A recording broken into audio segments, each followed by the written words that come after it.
Hello students, welcome to civil exam Guru. Civil exam Guru YouTube channel में बच्चों आप लोगों का हार्दिक स्वागत है। और आप जैसे कि स्लाइड में देख पा रहे हो, आज से हम लोग शुरू करने जा रहे हैं steel design structure. Steel design जो सब्जेक्ट है बच्चों, जो DRCS design of DSS design of steel structure जो सब्जेक्ट है, वो बहुत सारे एग्ज़ाम में पूछा जाता है।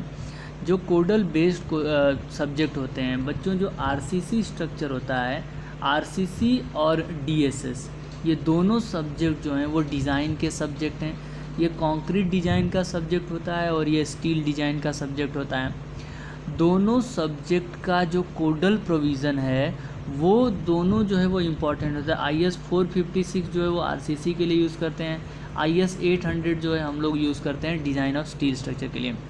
तो आज हम लोग शुरू करने जा रहे हैं डिज़ाइन ऑफ स्टील स्ट्रक्चर। इसमें हम लोग डिस्कशन करने वाले हैं कि SSC JEE एग्ज़ाम में प्रीवियस ईयर में कितने सारे क्वेश्चंस पूछे गए हैं और उन सभी क्वेश्चंस को कुछ पार्ट्स वाइज, डिवीज़न वाइज हम लोग डिस्कशन करने वाले हैं। आज के वीडियो में मैं आप लोगों को बताऊंगा स्ट्रक्चरल फास्टनर के बारे में। जैसे इसके अंदर होता है रिवेट होता है, बोल्ट होता है और वेल्डिंग होता है। तो तीनों जो है वो स्ट्रक्चरल फास्टनर हैं। स्ट्रक्चरल फास्टनर क्या होता है, तो वो एक प्लेट को मीन्स एक स्टील पार्ट को दूसरे स्टील पार्ट से कनेक्शन देने के लिए जो हम लोग यूज़ करते हैं उसको हम लोग फास्टनर बोलते हैं। तो बच्चों, यदि आप किसी भी JEE और AE की तैयारी कर रहे हो, किसी भी जूनियर इंजीनियर और असिस्टेंट इंजीनियर की आप तैयारी कर रहे हो, कोई भी स्टेट PSC की आपकी तैयारी कर रहे हो, स्टेट कोई भी AE या JEE की तैयारी कर रहे हो, तो उन सभी एग्ज़ाम के लिए ये सभी क्वेश्चंस जो है वो काफ़ी इम्पॉर्टेंट है। तो आइए अपने वीडियो को हम लोग शुरू करते हैं। क्वेश्चन 1 से हम लोग डिस्कशन करते हैं, काफ़ी डिटेल पूर्वक देखेंगे, आंसर के साथ हम लोग डिस्कशन करेंगे। और आपसे कुछ क्वेश्चंस यदि पूछा जाएगा तो आपको भी उस क्वेश्चंस का आंसर देना होगा, ठीक है। तो पढ़ते हैं क्वेश्चन नंबर हमें 1 क्या बोलता है। The type of welding use to connect two plate at a lap joint is called. Type of welding use to connect the two plate. दो अलग अलग प्लेट को कनेक्ट करने के लिए जो हम लोग वेल्डिंग करते हैं, उस वेल्डिंग को क्या बोलते हैं? क्या उसको बट वेल्ड बोलते हैं, क्या उसको स्लॉट वेल्ड बोलते हैं, क्या उसको प्लग वेल्ड बोलेंगे, क्या उसको फिलेट वेल्ड बोलेंगे? तो क्या बोलेंगे दोस्तों, उसको हम लोग बच्चों क्या बोलते हैं? फिलेट वेल्ड बोलते हैं। दो फिलेट वेल्ड बोलते हैं। टू प्लेट्स को कनेक्ट करने के लिए एट ए जॉइंट, यदि किसी जॉइंट पे यदि हम लोग दो प्लेट को कनेक्ट कर रहे हैं तो उस प्रकार की वेल्डिंग को हम लोग क्या बोलेंगे? फिलेट वेल्ड बोलेंगे, ठीक है। आगे बढ़ते हैं क्वेश्चन नंबर 2 की तरफ। A riveted joint can fail इन।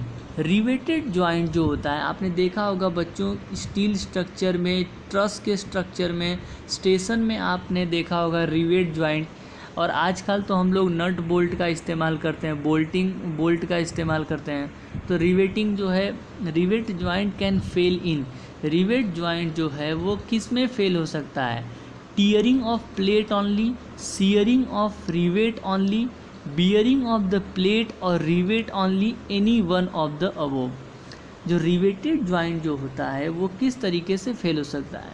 तो वो टीयरिंग, प्लेट यदि टूट जाए तभी भी टूट सकता है, रिवेट की सीयरिंग हो जाए तभी भी टूट सकता है, bearing of the plate and और रिवेट ऑनली, तो किसी के कारण से यदि जॉइंट के ऊपर, यदि जॉइंट के अंदर किसी भी प्रकार का ब्रेकिंग पॉइंट आ रहा है, किसी भी प्रकार का वीकनेस पॉइंट आ रहा है, तो वो टीयरिंग, सीयरिंग, या तो प्लेट टूट जाए या तो रिवेट टूट जाए, दोनों के अंदर से उसका जो है ब्रेकिंग पॉइंट हो सकता है, फेलियर पॉइंट हो सकता है। आगे बढ़ते हैं। The gross diameter of 14 mm nominal diameter of the rivet is. 14 mm का नॉमिनल डायामीटर दिया है रिवेट का, तो उसका ग्रॉस डायामीटर कितना होता है? तो बच्चों आपको याद रखना है कि जब जो है 25 mm से कम होगा तो आप क्या करोगे? रिवेट के लिए 1.5 ऐड कर दोगे। 25 से ज़्यादा होगा तो आप क्या करोगे? +2 ऐड करोगे। तो दोस्तों ये 14 mm है नॉमिनल डायमीटर, तो ग्रॉस डायमीटर के हम लोग क्या करेंगे? 14 में प्लस 1.5 करेंगे। तो जैसे हम 14 में 1.5 प्लस करते हैं तो हमारा आंसर हमें मिलता है 15.5 mm। ओके, रिवेट के लिए ये था, बोल्ट के लिए अलग कनेक्शन है। तो बोल्ट बच्चों, रिवेट और बोल्ट में आप कंफ्यूज मत होना। आगे की तरफ बढ़ते हैं। Next question number 4, effective length of a fillet weld of length L where S is a size of weld. Effective length of a fillet weld, ये किसी फिलेट वेल्ड जिसकी लंबाई L है उसकी इफ़ेक्टिव लेंथ जो है वो कितनी होती है। तो इफ़ेक्टिव लेंथ कैलकुलेट करने के लिए हम लोग बच्चों क्या करते हैं, साइज़ ऑफ वेल्ड को माइनस कर देते हैं। तो आंसर आ जाएगा length in minus 2 into size of weld. तो effective length of fillet weld will be L minus 2S हो जाता है। तो आंसर सी हो जाएगा इसका। Next question, the strength of a field rivet as compare to shop rivet is. Field rivet के comparison में सॉप रिवेट की स्ट्रेंथ जो है वो क्या सेम होती है, क्या 90% होती है, क्या 80% होती है, क्या 75% होती है। तो strength of field rivet as compare to shop rivet, shop rivet जो है वो 90% होता है फील्ड रिवेट के कंपैरिजन में। ठीक है, तो फील्ड रिवेट जो है बच्चों उसकी स्ट्रेंथ जो है वो 90% स्ट्रेंथ होती है सॉप रिवेट की, क्योंकि सॉप रिवेट जो है ऑब्वियसली दोस्तों वो मशीन के अंदर या मैकेनिकली फिटेड हो रहा हो तो उसकी जो स्ट्रेंथ होती है वो 10% ज़्यादा होती है और फील्ड रिवेट की जो स्ट्रेंथ होती है वो कम होती है। आंसर 90% आएगा। नेक्स्ट क्वेश्चन की तरफ बढ़ते हैं। Maximum centre to centre distance between rivet in a tension member of thickness 10 mm is. Maximum centre to centre distance between a rivet, दो रिवेट हैं, इन दोनों के बीच में maximum centre to centre distance जो है वो आप कितना प्रोवाइड कर सकते हो यदि आपकी थिकनेस जो है वो 10 mm की है तो answer is 200 mm, 160 mm, 120 mm and 100 mm। क्या हो जाएगा बच्चों आंसर? Answer is 200 mm। तो 200 mm तक जो है दो रिवेट के बीच की डिस्टेंस जो है हम लोग 200 mm तक रख सकते हैं। Maximum centre to centre distance between the rivet in tension member of thickness 10 mm is 200 mm। Okay, next question number 7 की तरफ बढ़ते हैं। 7 क्वेश्चन हमें क्या बोलता है देखते हैं। Which of the following does not describe A weld type. इसमें से कौन सा वेल्ड नहीं है? बट वेल्ड हमने सुना है बच्चों, लैप वेल्ड सुना है, प्लग वेल्ड जो है वो नहीं सुना है, जिग जैग वेल्ड जो है वो भी हमने सुन रखा है। तो आंसर जो है 7 का हो जाएगा बच्चों zig zag weld. Zig zag weld नहीं सुना है, प्लग वेल्ड जो है वो हमने सुना है। तो जिग जैग वेल्ड नहीं होता है बच्चों, जिग जैग रिवेटिंग हो सकती है। जिग जैग जो है रिवेटिंग, जिग जैग का मतलब है कुछ इंक्लाइन डायरेक्शन में इस तरीके से। ठीक है, next, a beam is define as a structural member subjected to. A beam जो है एक स्ट्रक्चरल मेंबर होता है, उसके ऊपर क्या एक्सियल लोडिंग लगती है, ट्रांसवर्स लोडिंग लगता है, एक्सियल और ट्रांसवर्स लोडिंग दोनों लगता है, या इसमें से कुछ भी नहीं लगता है। तो क्या है बच्चों, बीम जो है वो ट्रांसवर्स लोडिंग लगता है। ये जो बीम है इसके ऊपर जो लोड लगता है परपेंडिकुलर डायरेक्शन में वो जो है बच्चों ट्रांसवर्स लोडिंग इसके ऊपर लगता है। Next, to the calculated area of cover plate of a built up beam and allowance for a rivet hole to be added is। to calculate the area of the cover plate of a built up beam। built up beam की cover plate की area हमें यदि calculate करना है तो an allowance of the rivet hole to be added. तो rivet hole में कितना अलाउंसेस ऐड किया जाना चाहिए? तो 10% जो है वो अलाउंस किया जा सकता है। Next, minimum pitch of A rivet shall not be less than. Rivet के लिए पिच की जो मिनिमम क्राइटेरिया है वो कितनी होती है? तो minimum pitch of rivet should not be less than 2.5 D। 2.5 D से कम नहीं होना चाहिए, जहाँ पे D जो है वो उसका ग्रॉस डायमीटर है बच्चों। Next, if P and D are the pitch and the gross diameter of the rivet the efficiency of the rivet joint is given by. P और डी जो है, पी जो है वो पिच है और डी जो है वो ग्रॉस डायमीटर है किसका, रिवेट का। द एफिशिएंसी नीटा of the riveted joint is given by, efficiency नीटा is equal to P upon P minus D, नीटा is equal to P minus D upon P, या फिर P upon P plus D, या फिर P plus D upon P. क्या हो जाएगा बच्चों आंसर? आंसर इसका ऑप्शन बी सही हो जाएगा। Efficiency of the riveted joint is equal to P minus D upon P. Next, permissible bending stress in a beam in A steel is, किसी भी स्टील के अंदर परमिजिबल बेंडिंग स्ट्रेस जो है वो कितना होता है? तो 1500 kg पर सेंटीमीटर स्क्वायर, 1819 kg पर सेंटीमीटर स्क्वायर, 1900 kg पर सेंटीमीटर स्क्वायर, 1300 kg पर सेंटीमीटर स्क्वायर। तो permissible bending stress in the steel, steel के अंदर जो बेंडिंग स्ट्रेस होती है बच्चों वो कितनी होती है? 1890 kg पर centimetre square. Next, minimum pitch of A rivets should not be less than how many of the gross diameter of the rivet. Minimum pitch of the rivet की जो मिनिमम पिच होती है should not be less than how many of gross diameter of the rivet. तो rivet के gross diameter से कितना कम नहीं होना चाहिए? Should not be less than how many of the gross diameter of the rivet. Answer is 2.5 time minimum pitch.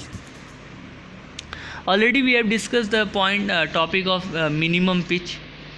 Now next question is question number 14. Effective throat thickness T and size of weld is S are connected as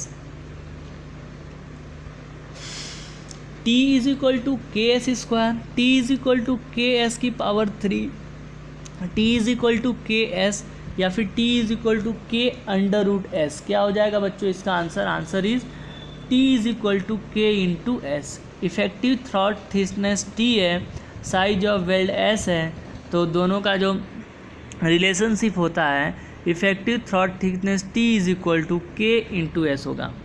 the bolt are most suitable to carry, bolt जो है वो क्या carry करता है? Shear, bending, axial, shear and bonding both. Bolt जो है बच्चों axial tension लेने में, कैरी करने में समर्थ होता है। बोल्ट जो है वो एक्सियल टेंशन जो है वो आसानी से ले सकता है, आसानी से एक्सियल टेंशन को झेल सकता है। नेक्स्ट क्वेश्चन की तरफ बच्चे बढ़ते हैं। आपको समझ में आ रहा है उम्मीद कर रहा हूँ, और यदि आपको क्लियरली वीडियो समझ में आ रहा है और आपका कंसेप्ट जो है थोड़ा बहुत क्लियर हो रहा है, आपकी एग्ज़ाम की तैयारी अच्छे से हो रही है मेरे इस वीडियो के माध्यम से, तो आप जो है एक अपना योगदान दे सकते हैं। आप जो है वीडियो को लाइक कर सकते हैं और अपने दोस्तों के साथ शेयर कर सकते हैं।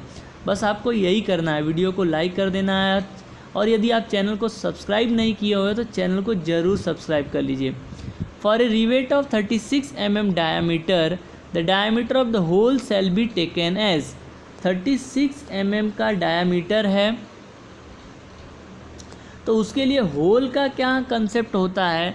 तो बच्चों रिवेट की बात यदि हम लोग करते हैं तो रिवेट जो है 20 से कम होता है तो 1.5 ऐड करते हैं, 20 से 30 या 32 के बीच में होता है तो 2 ऐड करते हैं, या और 32 से ज़्यादा होता है तो 3 ऐड करते हैं। ओके दोस्तों, 39 तक होता है तो 2 ऐड करते हैं, और उससे ज़्यादा होता है 3 ऐड करते हैं। तो इसका हमारा जो आंसर बनेगा वो जो है 38, मतलब कि 36 के अंदर 2 ऐड करेंगे because it is less than 39 mm।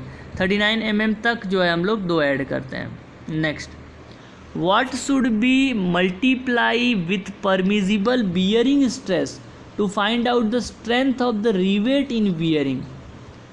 What should be multiply, क्या मल्टीप्लाई किया जाना चाहिए परमिजिबल बेंडिंग स्ट्रेस के साथ to find out the strength of the rivet in bearing.